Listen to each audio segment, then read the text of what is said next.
Good afternoon, everyone. Thank you so much for taking the time to hear me out. I appreciate y'all being here. My name is Quinn, and I am the project manager and a certified recovery support specialist here in the state of Connecticut for a project called the CT Support Group. Our project is housed at Positive Directions in Westport. Next slide, please. The CT Support Group is an online platform that is funded by the state that provides connection, peer support, and community for teens and young adults across the state of Connecticut. Our goal is to provide an inclusive, trauma-informed space that prioritizes consent, choice, and mutual respect for young people to share their experiences and to build a supportive community.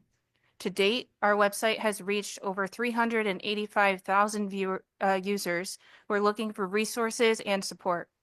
Since the project added a peer support specialist to our staff, we have supported an average of 15 young adults annually, many of them dealing with isolation and disconnection.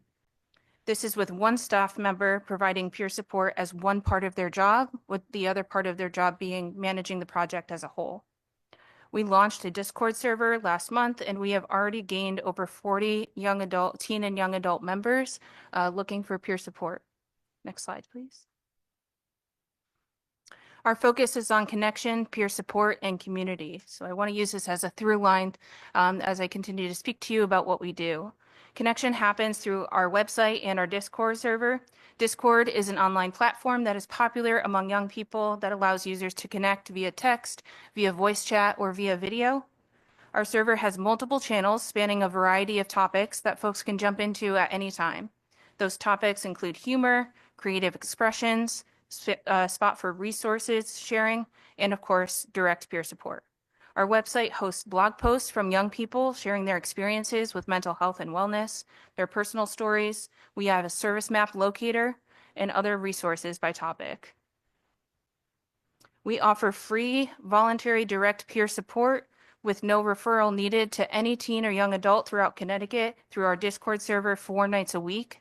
In addition, young folks can request a one-on-one meeting with me to get peer support outside of those Discord hours. We also connect young people to other peer support offerings throughout the state, including Join Rise B's Young Adult Warm Line, which fielded over 1,160 calls last fiscal year. We also connect folks to the NAMI Young Adult Connection groups and events, Gloria House Peer Respite and Warm Line, Advocacy Unlimited's Bridger program, New Haven Pride Center's peer mentorship program and youth offerings, and more. Our platform acts as a clearinghouse for peer supporters and peer support offerings throughout the state. Unfortunately, many of these offerings are unavailable to folks who are under 18. And this informed our decision to launch our Discord server and make it available for teens as well as young adults. Lastly, our project centers community. Our goal is to continue to grow our Discord server and to cultivate a virtual space where folks can build community and combat those feelings of isolation and disconnection and fear of not belonging. Next slide, please. Peer support is central to our offerings. It is rooted in shared lived experience, and it allows us to connect with one another. I think it's really important for folks to understand what peer support is, what it isn't, and why it's important. Peer support is collaborative and mutual. Participants and I are constantly learning and growing alongside each other. That means that both the peer supporter and the participant are actively engaged in building trust and deciding what that looks like together. The first thing that I tell any participant that I meet with when I have a young person in front of me is, I don't expect you to trust me off the bat, and I don't want you to trust me off the bat. I want to earn your trust, and I want us to decide together what that looks like. Peer support is rooted in curiosity, consent, and choice, not fear. This is critical for understanding what peer support is. As a peer supporter, I am curious about what my participants are experiencing and feeling. I'm not there to give advice or to tell someone what they should or shouldn't do, but rather understand what their needs are, and then we work together to find ways to meet those needs. I don't operate from a place of fear of what might happen or what someone might do, because that often leads to exertion of control. Peer support participants should always be able to consent to conversational topics, to answering questions from people, to hearing about resources that may be relevant, but they should never be forced to do any of those things. That disrupts the collaborative nature of this relationship, and it also disrupts the trust and rapport that we aim to build with each other.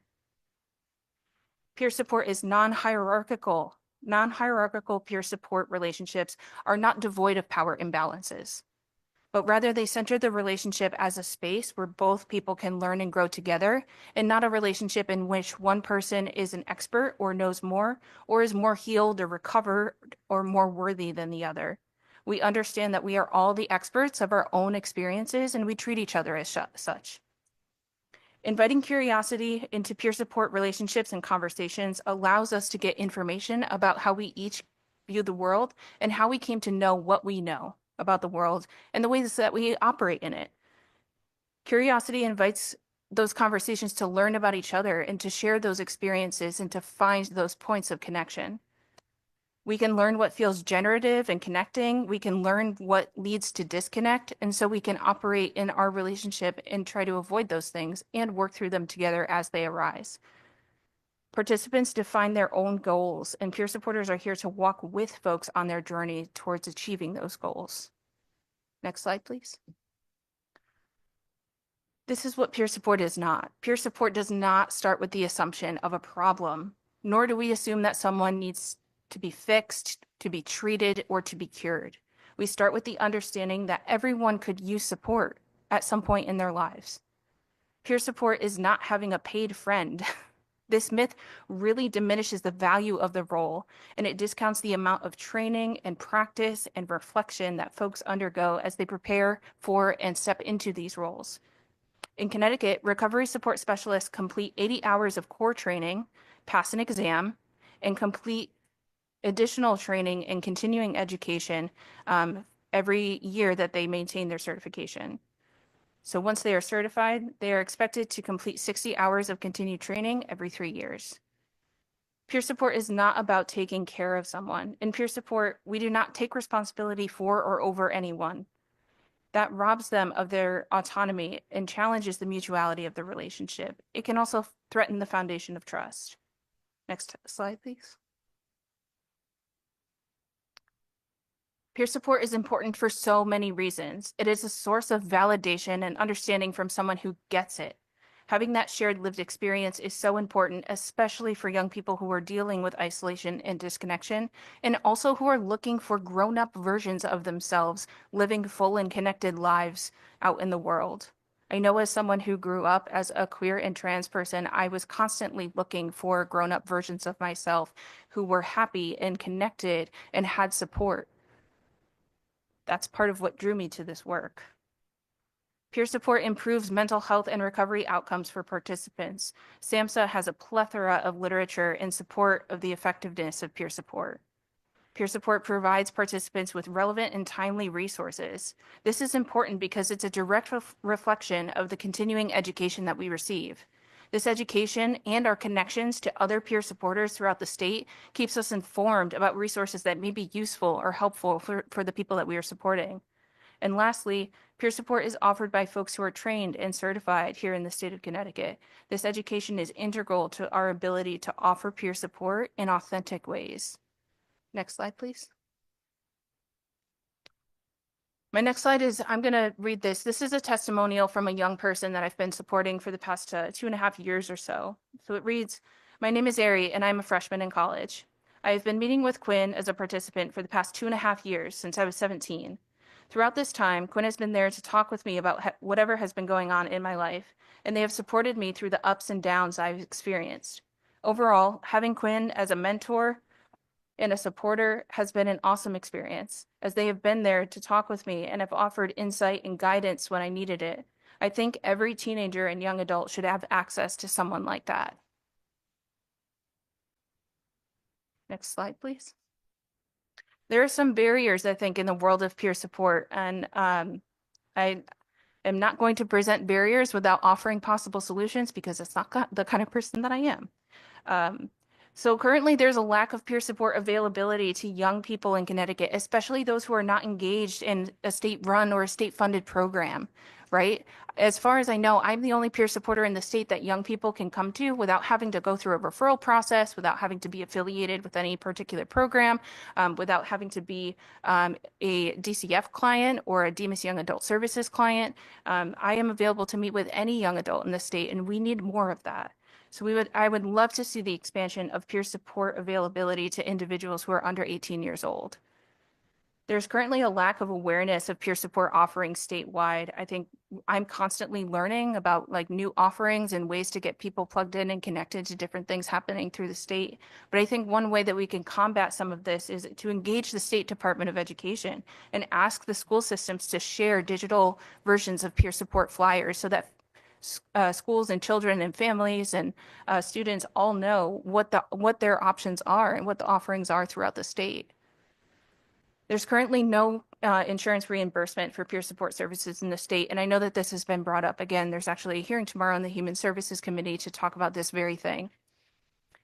I would urge legislators to please support making peer support services reimbursable by insurance while maintaining the integrity of the peer support model. And what I mean by that is to ensure that there is clear definitions of what a peer supporter is and what their role is, what peer support is and is not.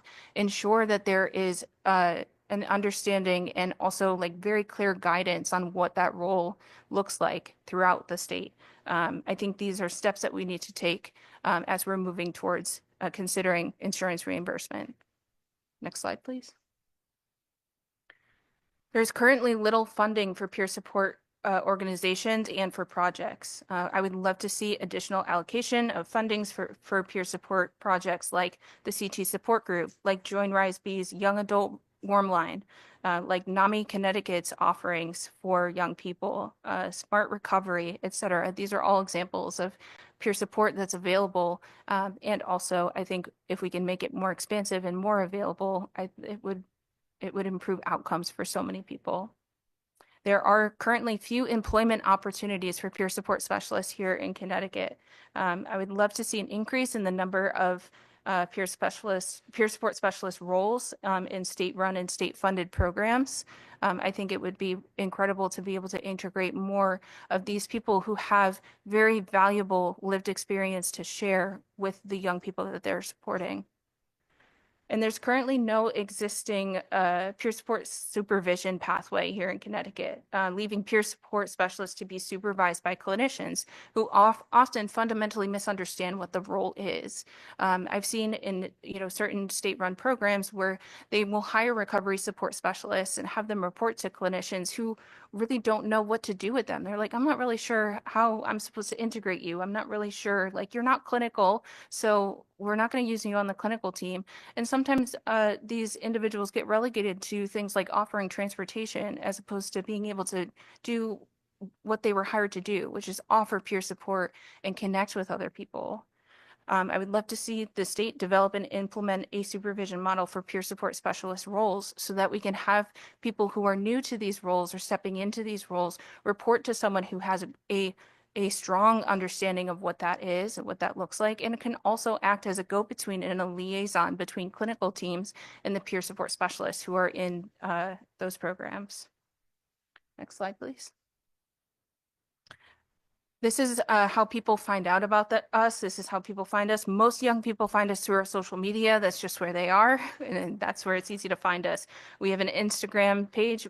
We also have a TikTok, a YouTube channel, and a Facebook.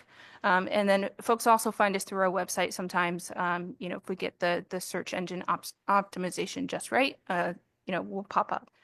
Another way that people find out about us is through community connections. We have community connections with schools and libraries, mental health providers throughout the state, nonprofits, DCF, Demas Young Adult Services, and a lot of these community connections are also folks who are represented on our advisory board, which acts sort of as our guiding, board of individuals who help us sort of navigate and also get in front of the right people so that they can learn about the services that we're offering, especially this new Discord server. And the last way that people find out about us is through events. A lot of times I will go and speak or table at events throughout the state to really get in front of young people and talk to them about what peer support is, try to dispel some of the myths around it, and also let them know that I am available for them, that I am here to show up for them, to hold space for them, and to ensure that, they're able to get the support that they need. Next slide, please.